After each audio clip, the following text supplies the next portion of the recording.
Hello and welcome back to the News You Missed, the VGame news show that covers gaming news that huge media outlets just don't seem to want to. Ladies and gentlemen, I value gaming news, and if you do too, this is the show for you. So stay tuned. We've got some stories about the Switch. We got some cool games coming to it. We got some really big PlayStation news, and if you have a PlayStation 4, you're going to want to know about this story, and a couple other stories that might pique your interest. So, without further ado, let's get into it. As always with all my shows, I start off letting you know that you can support this show for $1 a month over on my Patreon.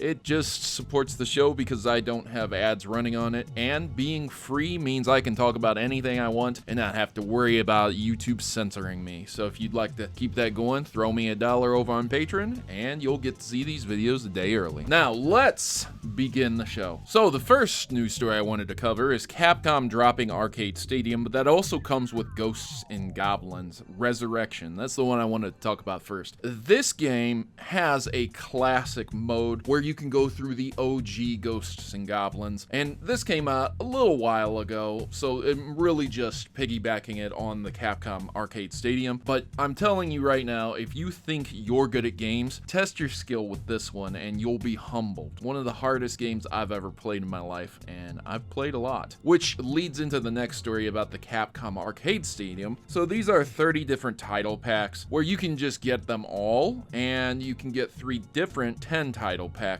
if you didn't want them all. So what this is it's like a virtual arcade, because a lot of these games are weird ratios from the old arcade days. So they have their own little emulation thing that they do with it, and it works out pretty good. You can get this on the Nintendo Switch, PlayStation 4, Xbox One, and Steam, of course, but the thing is that it's free for the Nintendo Switch right now, except it's not. See, this advertisement is kind of weird. It's not free. You do get the 1943 Battle of Midway free, which is nice, but if you want to buy all the packs, they're going to cost you around $39.99, and then each pack individually is $14.99. So you do save a bit if you buy all 3 instead of all 3 individually. You buy them in a bundle. So there you go. If you're a big arcade aficionado, this is really great for you. Check into it. Indie World has come out, all the big games that they're going to be pushing out this year. One of the bigger ones is the House of the Dead remastered. A lot of people were really excited for that. Fez is returning. The Turtles Shredder's Revenge, which is very similar to the arcade style of Ninja Turtles, is also a big reveal that occurred. Really excited for that. That was the big hitter for me, and I think most people are very excited for those games. There's some other ones as well. You can check into it if you're interested. So if you're really into indies,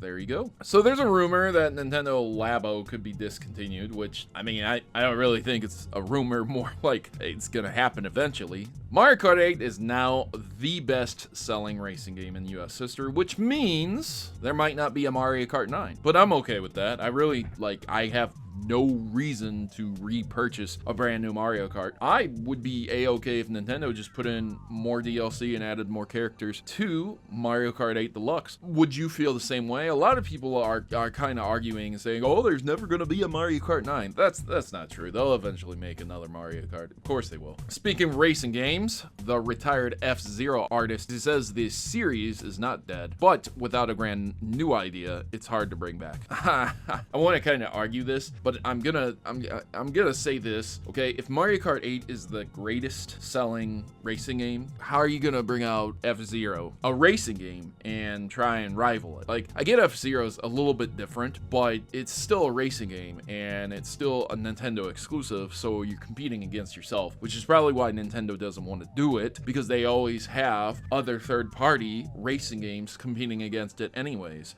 Just think about the kart games that exist right now out there. I believe one of the bigger ones is Crash Nitro Kart, and then there's the Sega All-Stars Racing series. Even though it's a bit old, it still exists. I was just saying, man, there's a lot of competition in the racing scene. And plus, I also don't think it needs a brand new idea, because, you know, how many Kirby games do we have where it's the same thing? How many Mario games do we have where it's the same thing? Like, come on, man. Really, man? Like, this is a brand new game for F-Zero. Bro, if you just re-released F-Zero GX, it would be fine. I think everyone can agree with that, yes? Let's move on. I want to add a little bit of Pokemon. Masuda was asked, is Ash Ketchum in the games? And he basically said no. He says, I don't think so. But that's wrong, because he's actually in Sun and Moon in an Easter egg picture during the Ghost trial. If you go into the closet and you look around, you will find a picture of Ash and Pikachu hanging on his arm, and it is Ash's shirt and vest, and he has the red hat on, Ash Ketchum, in the Pokemon universe. Even the creators sometimes don't know. Game Freak's Gamble. At the time, it was widely believed that American kids would never want to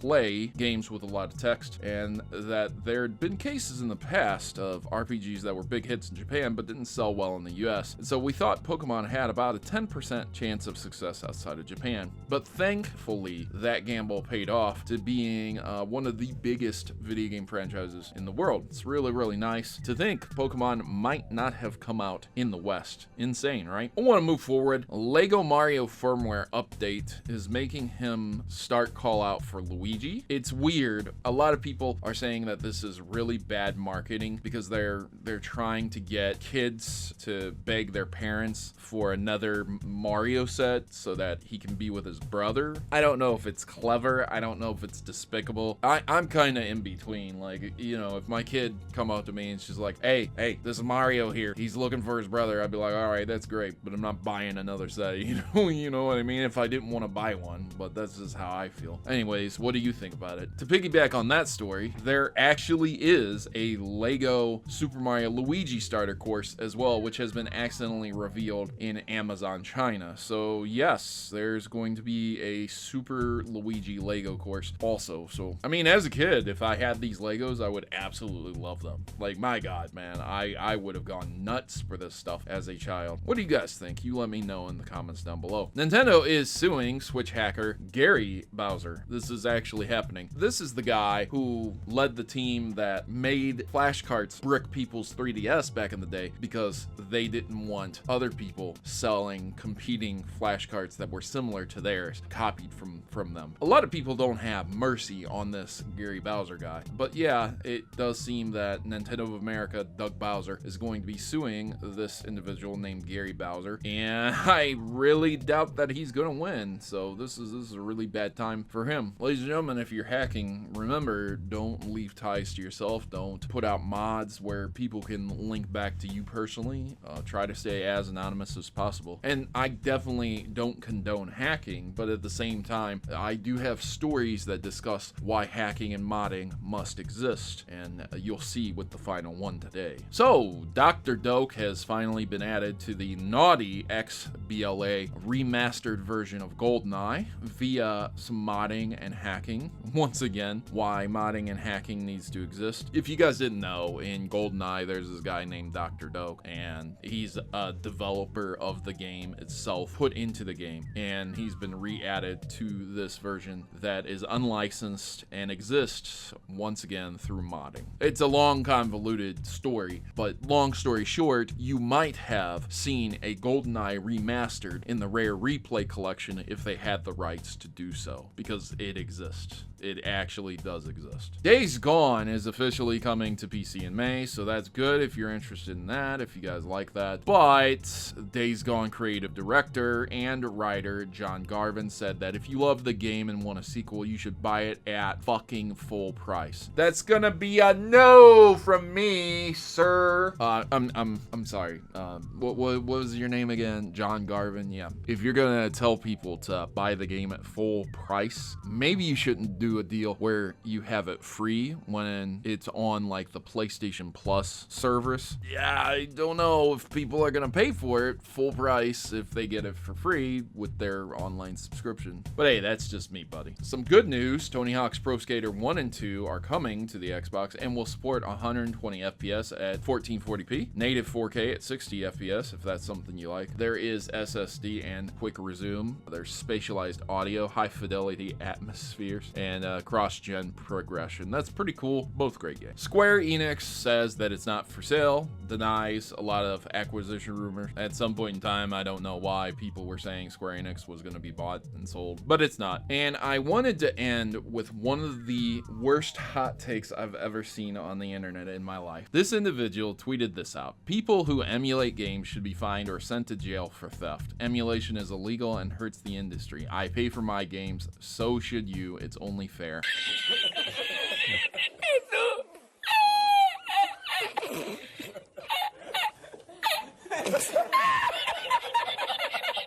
Down below, I replied with the cost of purchasing Earthbound, which is on average between $100 to $375. That's a Super Nintendo game, folks. Yeah, good luck buying yourself a copy at a decent price and not emulating it, like, my God. But that goes into this story. Listen, okay? So here's a picture that sums up what happened with the Sony PlayStation. There's a Dreamcast that says, oh no, my CMOS battery died. I can't play video games anymore. And then it's like, haha, just kidding. Yo, what time it is, right? Because the CMOS only controls date and time on a lot of devices. But on the PlayStation 4, if your CMOS battery dies, what ends up happening is that you can't play games until you replace it. But if you just replace it, you still can't play games because it needs to connect to the PlayStation servers, and then you can play games. But here's the kicker. It's not just digital games. It's not just games that you get free online. It's your physical game. It literally won't let you play physical games. With the PlayStation 4, if your CMOS battery died, you replace it and you can't connect to the server. Think about the future when the servers go down. And recently, PlayStation and Sony have announced that they're taking down a lot of the PlayStation stores for their previous console. Absolutely insane to think that you would have a brick sitting there doing literally nothing because a battery issue and a server connection issue. What do you guys think of that? You let me know down in the comments down below. And that'll be it for today's News You Missed. I hope you guys enjoyed this week's recap of the news. If you did, leave me a like. If you are an active subscriber, go ahead and click that subscribe button, and you can support me over on Patreon. Once again, $1 gets you a day early viewing of this, and it supports the show, so that's really, really nice. Thanks for watching, and come back next time. I'll see you soon.